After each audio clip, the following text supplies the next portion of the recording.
Olá pessoal, tudo bem?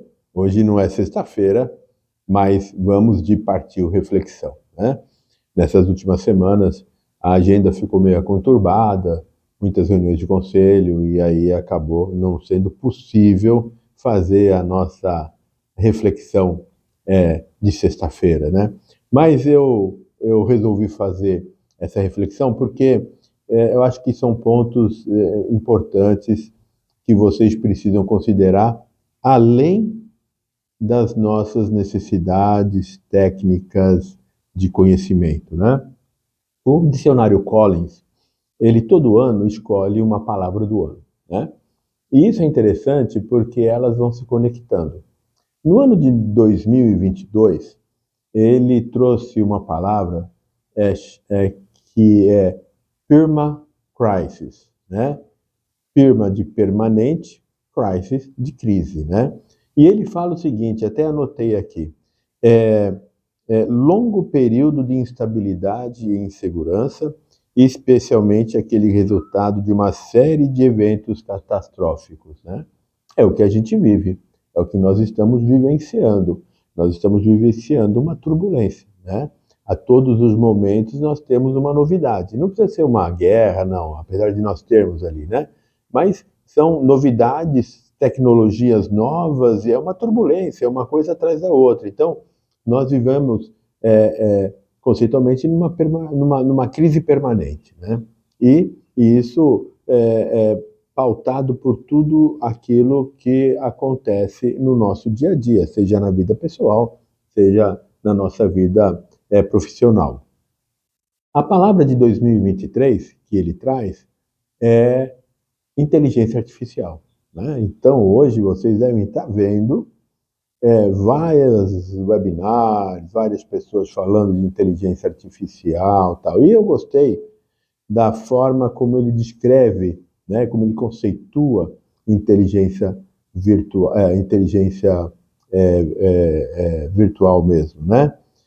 Ou inteligência artificial. Ele fala o seguinte, a modelagem de funções mentais humanas por programas de computador, né? Então, é essa modelagem aqui. Vejam, a junção da inteligência artificial nesse momento de permanente crise, ela vai fazer com que nós tenhamos um mundo mais sofisticado, crises mais sofisticadas, riscos mais sofisticados, que vão precisar de estruturas mais sofisticadas, mais processos é, também sofisticados, né?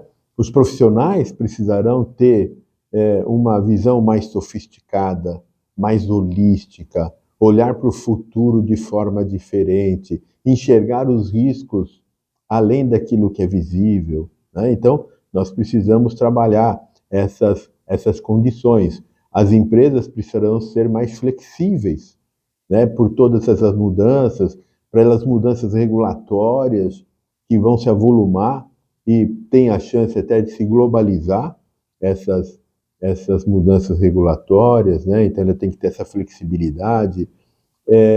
Nesse ponto, para mim, a palavra resiliência, que já para mim já era alguma coisa do passado, eu acho que se torna mais obsoleta ainda, porque ser resiliente é voltar à mesma posição depois que passou a pressão, né? Hoje em dia isso não é mais possível, pessoal. Se nós voltarmos para a mesma posição depois que a pressão passou, a gente vai ficar deslocado, vai ficar obsoleto, vai perder o fio da meada, né? Então nós precisamos ser flexíveis, nós precisamos avançar, nós precisamos evoluir, né? Eu acho que esse é o ponto. Alguns dizem assim, mas a inteligência artificial vai substituir o ser humano? Não acredito nisso, né? Eu acho que vai ser uma junção. Ela é uma ferramenta. Ela é uma ferramenta, ainda é uma ferramenta. Pode ser que no futuro mude isso. Ela ainda é uma ferramenta. Ela vai se unir às necessidades humanas e vai precisar de uma pessoa ali. O que pode acontecer é precisar de pessoas com outro tipo de conhecimento. Precisar de menos pessoas? Sim, pode ser. Pode ser que em alguns momentos, em algumas atividades, você tem ali uma aplicação maior dessa inteligência artificial e vai precisar de menos pessoas. Isso já aconteceu, isso não é nenhuma novidade, pessoal.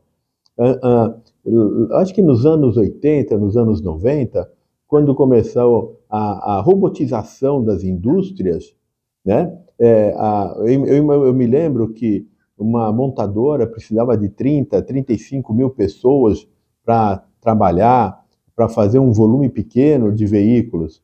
Quando veio a robotização, ela hoje trabalha com 10 mil, com 11 mil e produz muito mais. Lógico que a tecnologia vai fazendo essas mudanças, mas que ela vai substituir, como dizem aí, 50% da mão de obra, eu não acredito nisso. Vai ter impacto na mão de obra? Vai ter. Né? Nem todos estão preparados para trabalhar com a inteligência artificial. E isso cria um gap, né? Tem um gap aí entre o que está acontecendo e como que está a preparação das empresas. E isso precisa ser resolvido. Isso precisa, de forma tempestiva, ser endereçado. E não é só das empresas, dos próprios profissionais, né? O profissional, seja ele de qual linha for, ele vai ter que ter uma visão mais completa da empresa. Ele precisa conhecer a dinâmica operacional da empresa, a dinâmica de caixa da empresa, a dinâmica de logística, a dinâmica de mercado. Ele não pode ter só uma visão daquele seu mundinho, daquilo que ele está operando, está decidindo, que é responsabilidade dele, né? Autoridade e responsabilidade que está dentro da alçada. Ele tem que expandir isso daí. Ele tem que começar a olhar de forma diferente. As empresas vão expandir, elas vão expandir de maneira até lateral, né? Essa estrutura vai mudar, vai modificar.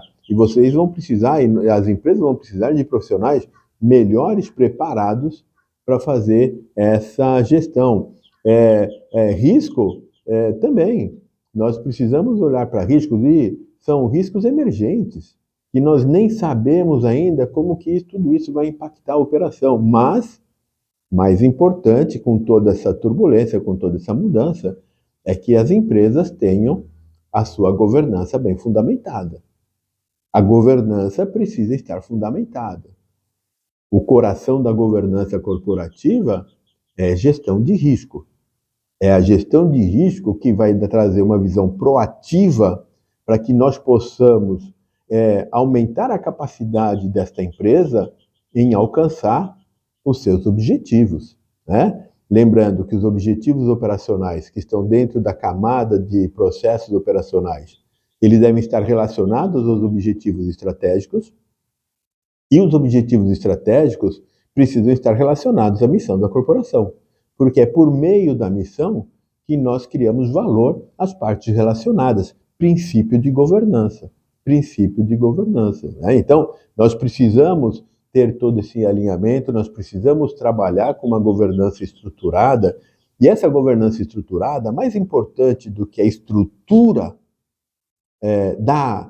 dos agentes de governança, é estruturar a cultura, estruturar a consciência, estruturar o engajamento, estruturar a forma como trabalhar, a forma importante. E um ponto importante é que os valores morais desta organização estejam bem fundamentados, porque as decisões passarão a ser mais pressionadas em relação às decisões dentro desses conceitos de valores morais, conceitos de conformidade legal, né? Então, vai sofrer uma pressão por tudo isso, porque é um momento de mudança. Então, vejam que a junção dessas duas palavras, olha o tipo de reflexão que traz.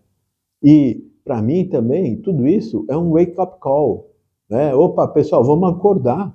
O mundo mudou e nós precisamos mudar. Existem pessoas ainda, existem profissionais e existem empresas que ainda querem fazer a gestão da empresa como pós-revolução industrial. Isso não dá mais. Já não dava mais, agora pior ainda. Então, eu acredito sim que nós vamos ver algumas empresas saindo de mercado, né? Algumas empresas sendo vendidas, sendo desmembradas ali, porque elas não estão preparadas para tudo isso. E os próprios profissionais. muitas vezes não estão preparados para tudo isso. Então a gente precisa se preparar. Nós precisamos, e não tem jeito, né? São as pessoas que fazem a empresa, nós precisamos ser os condutores desta mudança. Principalmente a segunda linha de gestão e a terceira linha de gestão. Os profissionais especialistas em controles internos, em gestão de riscos e os auditores internos precisam ser protagonistas nesse momento de mudança e de alteração, né? Nós somos os agentes de mudança e nós precisamos trabalhar isso. Inclusive, na auditoria, os padrões globais, as novas normas globais de auditoria vêm fazer isso, trazer uma evolução, trazer um olhar mais estratégico para a auditoria, para que ela também saia do mundinho dela de querer baixar erros, querer procurar problema. A auditoria nunca nunca teve essa responsabilidade. A auditoria, ela veio para elevar a capacidade da empresa em alcançar seus objetivos de forma ética, dentro dos valores morais, né? Então, vejam, precisamos nos preparar para isso. É muito importante que vocês pensem, trabalhem, criem um roadmap, porque vocês estão aí no centro de toda essa turbulência, não é? Olha que legal, eu acho que são grandes desafios, dos desafios aparecem as oportunidades, dos desafios nos forçam a buscar conhecimentos, né? Agora, cuidado, porque hoje é muito perigoso, dependendo da fonte do conhecimento. Mas eu digo o seguinte: o bom conhecimento é aquele, e acho que Sócrates falava isso, ou Aristóteles falava isso. O bom conhecimento, o conhecimento certo, é aquele que nos fazem pessoas melhores, pessoas mais capazes, pessoas mais humildes, pessoas que possam tornar as nossas atividades mais positivas, deixar um legado. Esse é o conhecimento que vocês precisam buscar. E como eu sempre termino, sejam felizes, porque é realmente o que importa, tá bom? Bom restinho de semana, nos vemos na próxima sexta-feira. Até mais, pessoal. Até lá!